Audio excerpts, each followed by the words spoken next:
Doobie-da-ba-ba-ba. Doobie-da-ba-ba-ba. Doobie-da-ba-ba-ba. Sperm Sisters.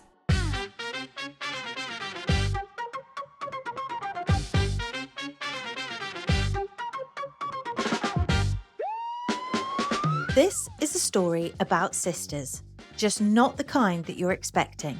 3 years ago, we were strangers, living separate lives. Now we know we're biological sisters, connected by the same sperm donor. And that's just the beginning. This podcast dives headfirst into the how, the why, and the uncomfortable questions no one seems to want to answer. Uncovering secrets the medical world would rather keep buried. How many donor-conceived people are there really? No one can give a straight answer. Not the clinics, not the system, no one. So, how many siblings could be walking past us every day without a clue? It's messy, it's shocking. At times, it's almost impossible to believe. And somehow, it's also really funny. Come with us as we dig deeper, ask the uncomfortable questions, and laugh our way through the chaos of discovering who we really are and just how many of us there might be. Coming up on this week's episode of Sperm Sisters. We share what it feels like in those life-changing moments of honesty. Been told your parents are your parents, and that's how you've grown Yeah. up. It would be mental for me to have had that conversation and then gone, he's asked me that because he's not my dad. And Nat shares the heartfelt truth about the beauty of our newly discovered sisterhood. But the love that I feel from you both feels, oh my god, I don't know why I'm getting upset. it does feel like it feels like a very different love. Trigger warning, this episode covers some tricky subjects: death, grief, and loss of identity. If you're not in the right place today, catch up on one of our previous Silly Billy episodes. Okay, are we ready? Let's go. Hello, you lovely listeners, and welcome back to another episode of Sperm Sisters. We're going to do our usual run through of who is who and how old we are and where we sit in the lineup of sisterhood. I'll go first. My name's Natasha. I'm the eldest sister. I'm 36 years old, and I'm going to introduce you to Gemma. Hello, my name is Gemma and I am also 36 years old, but I am not Nat's twin. I only met her 4 years ago at her workplace in Covent Garden. Oh, darling. The lives we lead. I am Helen. I'm 35 and I'm the youngest of the three sisters. Thus far. Yes, That's that's far. Keep that for another episode. Welcome back to a new episode. Now, this episode I'm going to be hosting, and I'm going to title it Before You Knew. But we're going to do sort of a bit of reflection, really, on perhaps who we were before we met and how we feel we may have changed since meeting. Feel up for that? Oh, that's quite juicy, I gosh. think. Yes. I Okie love this dokie. concept. There are moments in life where everything splits into two time frames. We have before you knew and we have after.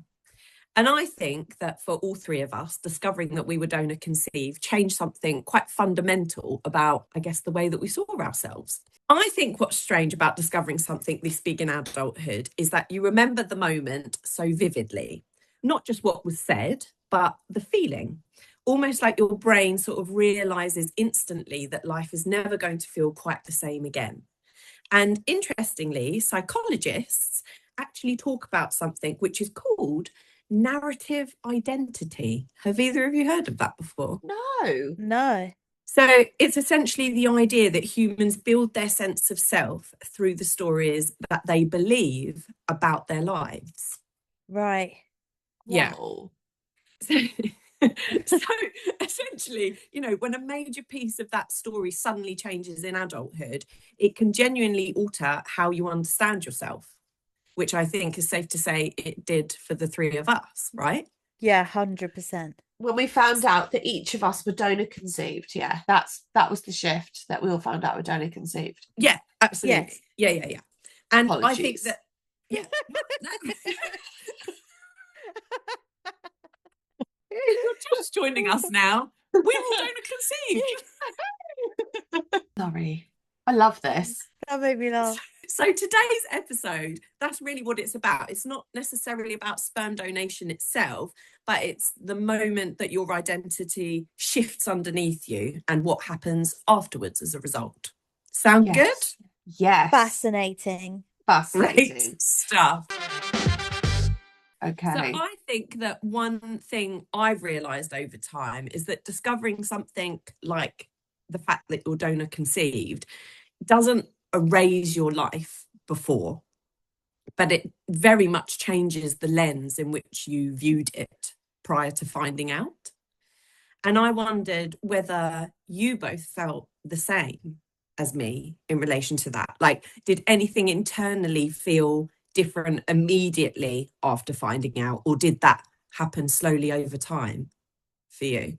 Wow. Because I know that we've spoken about in previous episodes the way that, you know, we each individually found out. We've briefly touched upon that. We'll share more with the listeners in sort of future episodes. But I don't think we've ever really spoken about, you know, how, whether or not we suddenly felt an immediate change in ourselves, or whether that has slowly sort of unfolded over time, since perhaps meeting each other. Yeah.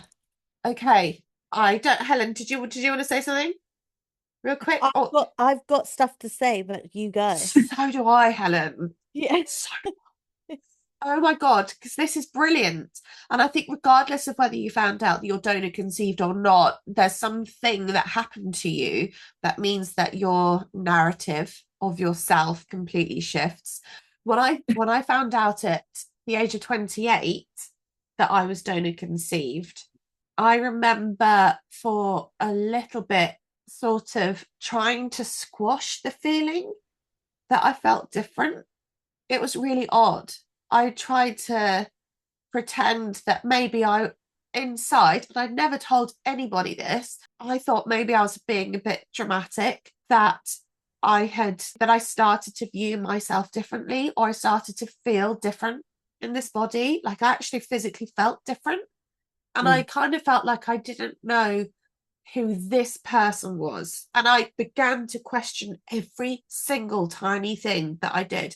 Like, was I this type of driver because that's genetic? Or do I like this because that's genetic? And it was just everything about me completely changed. And even down to like music tastes, choice of TV shows was like a magnifying lens. And I felt like I couldn't thoroughly enjoy anything that I used to really enjoy because I would analyze it. And it got to the point where I then came to terms with it. I think like I slowly started to come to terms with it. But I know that for a while, probably for about a year, I actually started to have a bit of like an existential crisis where I got to the point where I was like, what's the fucking point in me? What's the point of me being here? There's literally no point of me being here. Not in like a I'm gonna end it kind of way, but in a well, I'm not from, you know. You felt a bit cheated. Yeah, it was like this is how much I spiraled. This is how far it went, like, woo, come back down kind of thing. But I thought, well, people who are born to a like a mum and a dad who met on a one night stand, they were born, or they were created because those two people were meant to come together and have kids. Like something drew them together, like they both chose to go to that club or whatever. And then obviously there's the whole, you know, parents were together for however many years and then decided to have kids because they love each other very much. But then what's the point in me? Because no one knows where I come from. What's my reason for being on this earth? Like it got heavy. And at the time, I was a teacher. And I used to have to stand up in front of the class and be totally fine. But then I would drive home and I couldn't remember the drive home because all I was thinking was, oh, I'm pointless. I'm completely pointless. And I was trying to think like, well, maybe I'm here because I'm helping people when I'm teaching. Like, that's why I was created. And then I started to come out of that bizarre funk, that really weird place. And I then realized, well, I'm no different to anybody else. I'm on this earth because mum and dad were meant to have children, but it was meant to be this way. I'm not religious at all. And maybe that's the point, that people would turn to faith. I unfortunately believe in crystals. So but anyway, like, yeah, but then it wasn't until I met my sisters that is when I was like, I get me. I understand me now. I do totally get what you were saying, because obviously I experienced knowing you during you finding that out, and I know how deeply it did affect you. And I think for a lot of people, it's if you found out later, it's like a cyclical sort of dawning realization of different moments. You can start overthinking about one thing, Yes. slightly have a bit of a breakthrough on that, and then something else you'll suddenly spiral about. Yes. So I think your original question was, how did you feel immediately after the fact of finding out?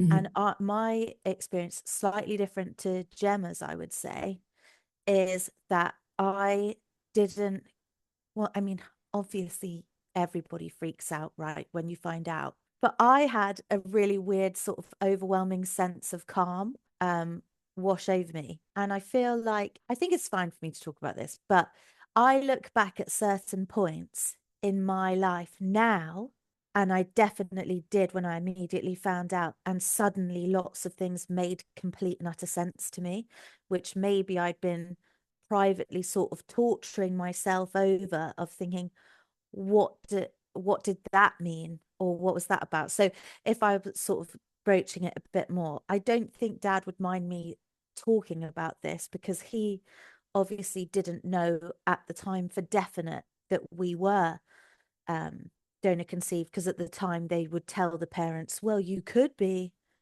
the dad, because they lied and said they would mix the sperm together. So that's the story he was told.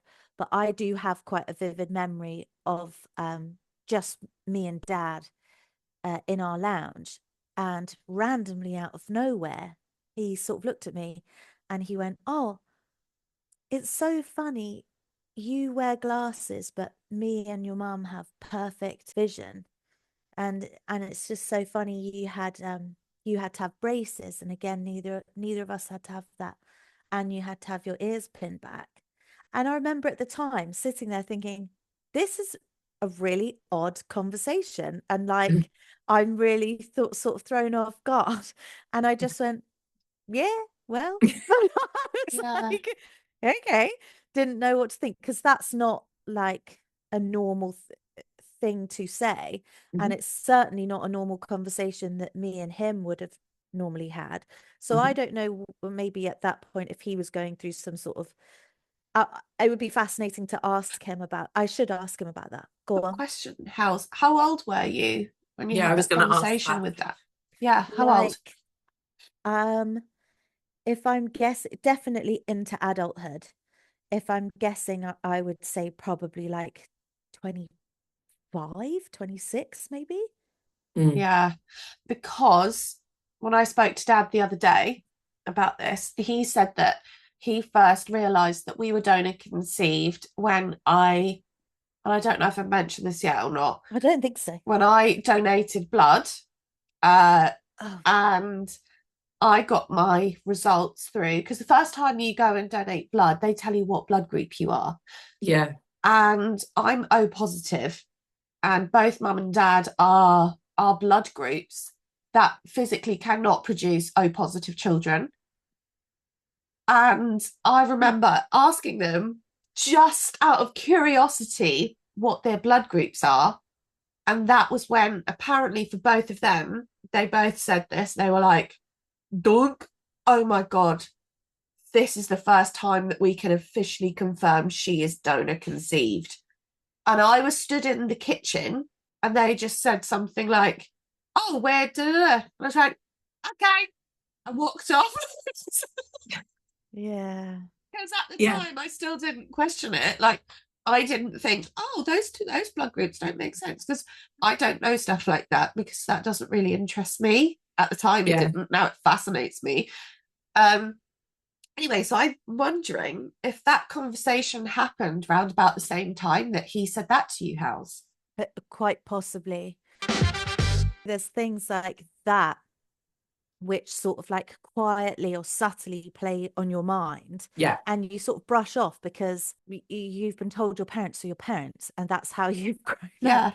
So it would be mental for me to have had that conversation and then gone, he's asked me that because he's not my dad. Like, obviously, obviously, if you are looking at it now from this angle, you'd think, well, that's a bit of a giveaway. How didn't you Yeah. connect that? But it's just, it's so hard to describe to people. But I would say there was also elements of more things made sense to me in terms of like maybe we've always had slightly different views on things, me and my dad. And I know that's quite a common, I feel like that's quite a common thing Mm. for people to experience with their dads. But I But think what you're saying is that, like, over time, since finding out, these things start to almost like drip feed into your everyday, and you start to reflect, or, suddenly think, well, you might have never thought about the fact that your dad had said that.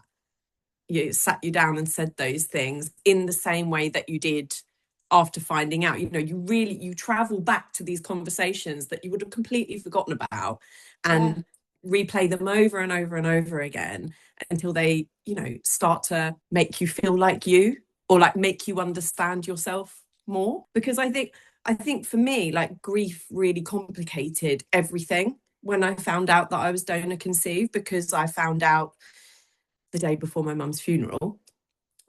So there wasn't really like space to process one life-changing thing No. before another suddenly arrived, if you know what I mean. Yeah, yeah. I have no idea Yeah. how you juggled those two wildly traumatic identity narrative shifts. Like, how was Yeah. there space in your body and in your head to manage those two? Well, there wasn't. No. Like, there wasn't, but that's why I parked the whole donor conceived. I parked it, didn't I, for like years, for like pretty much the entirety of my 20s. Because, yeah, I mean, when did we meet? 4 years ago, so 32. Yeah. I parked it for a decade.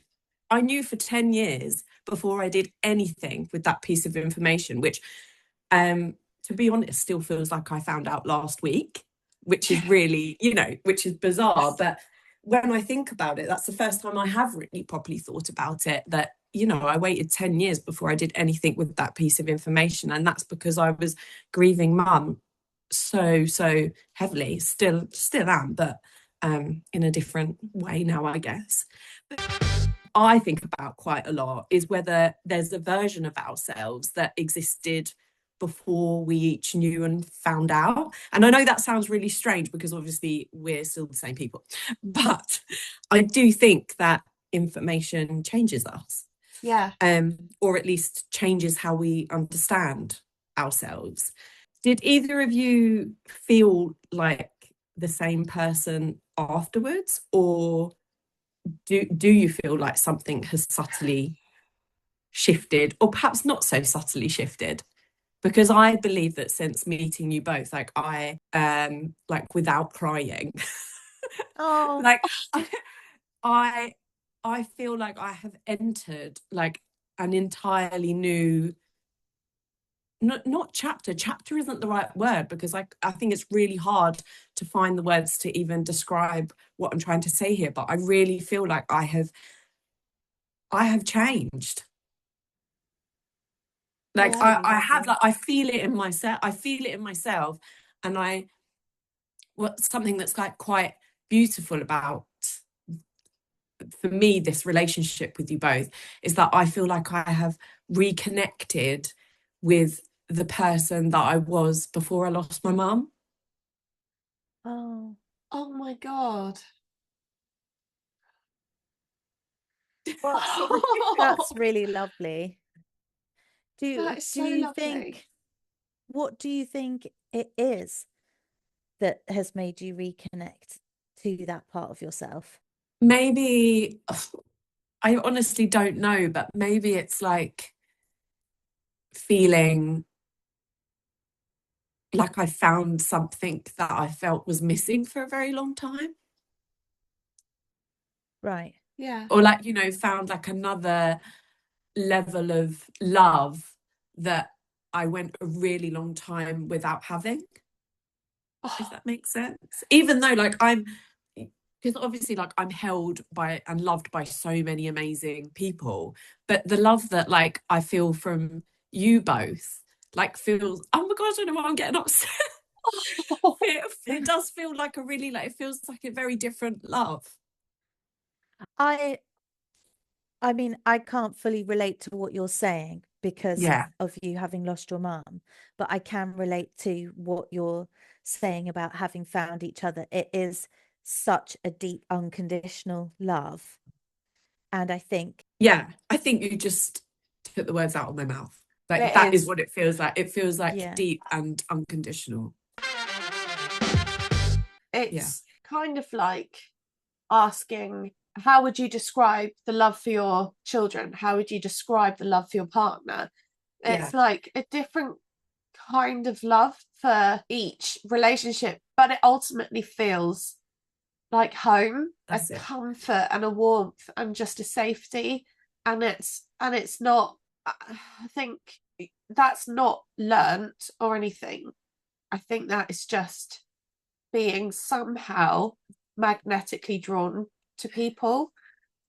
And I feel like, I mean, we said when we first met, we were drawn to each other like magnets Yeah. because it was as though we were like a jigsaw puzzle where we were like, we just fit and it feels right that we're just together, because that's how I feel anyway. That's why I'm utterly obsessed with you guys. why are you so It, obsessed with me? That's very nice. It's thank very you, Helen. nice. That's very nice. That's Very very nice. nice. Also, going back to what you said of do you think there was, because obviously you feel like you've reconnected with a much younger version of yourself. Mine is, by the way, nowhere near as deep uh, and lovely as yours. But I would say that I have always, like growing up, I would have always appeared quite confident, I think. I've not really been like shy or retiring. Yeah. But now, for some reason, finding that information out internally, I've been like so sure of myself immediate. As soon as I found out, I've like never been more sure of who I am with decisions I make, because I've just sort of thought that is inherently me and I'm making everything with my own mind. And it's just like, I mean, yuck. If I wasn't confident before, I'm now like, I'm so confident. But it really has, like, just, confirmed a sort of, I'd say it's given me a bit more fire to myself in a nice way. That's lovely. So Self-assurance. That's it. I'm more Self-assurance. self-assured. yeah. I think as well, Yes. like what's difficult is that nothing in your childhood physically changes after finding something like this out, but your understanding of your childhood does.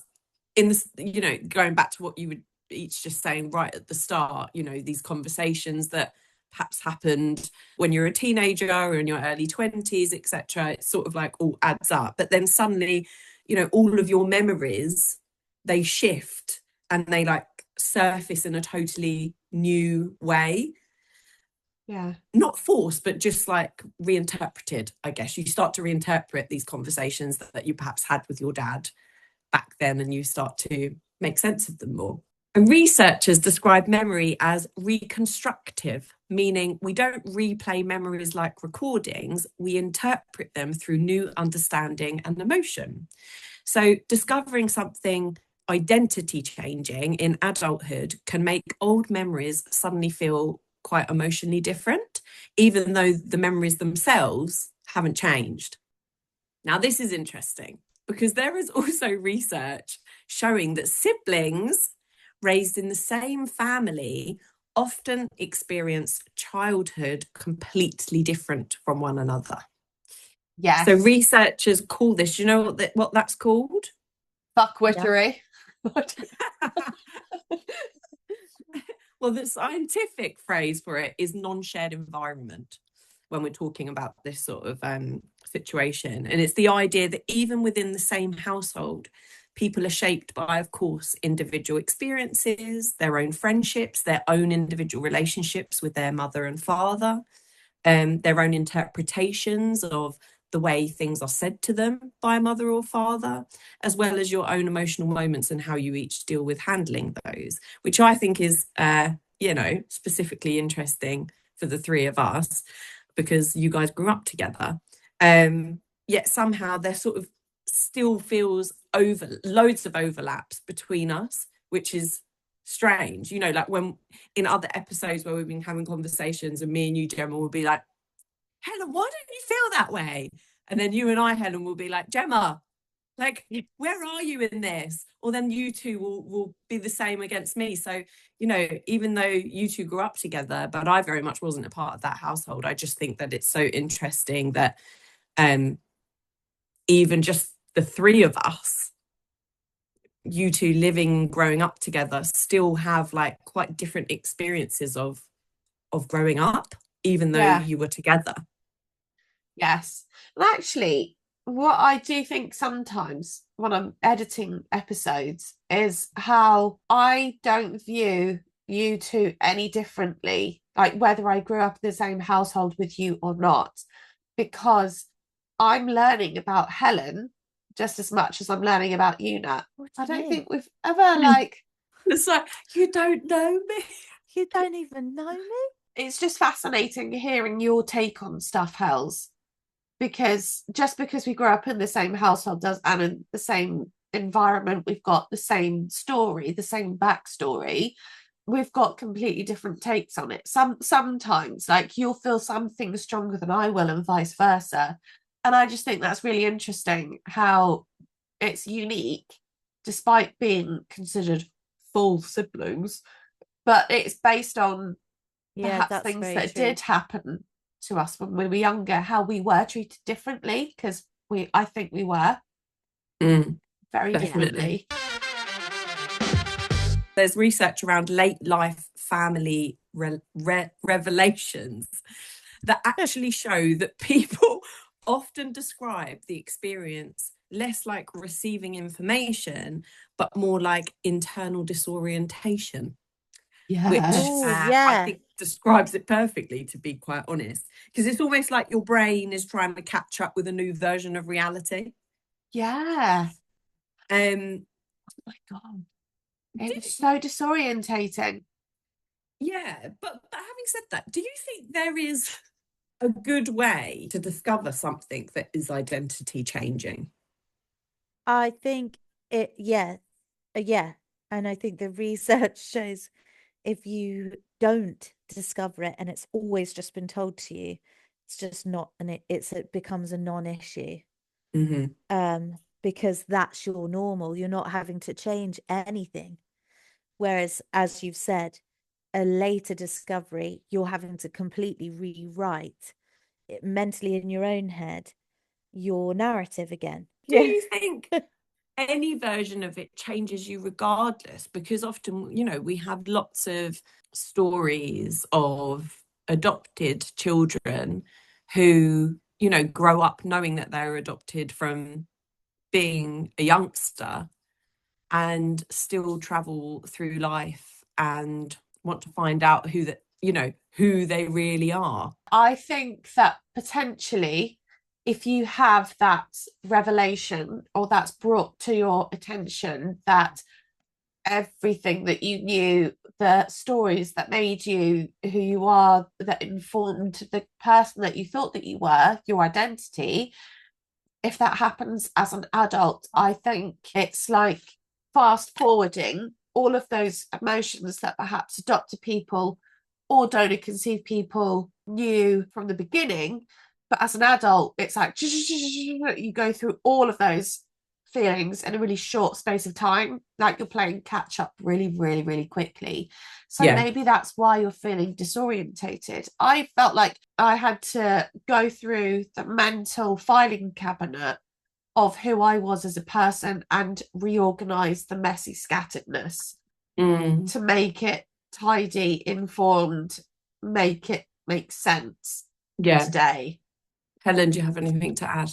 Are you okay over there? I think I'm okay with that. I feel the exact same as Gemma on that one. Yeah. Of like just having to read it. I think the mental filing cabinet is like the perfect way to describe that. Yeah. But again, mine wasn't like, I think there's different ways that you might personally approach the mental filing cabinet.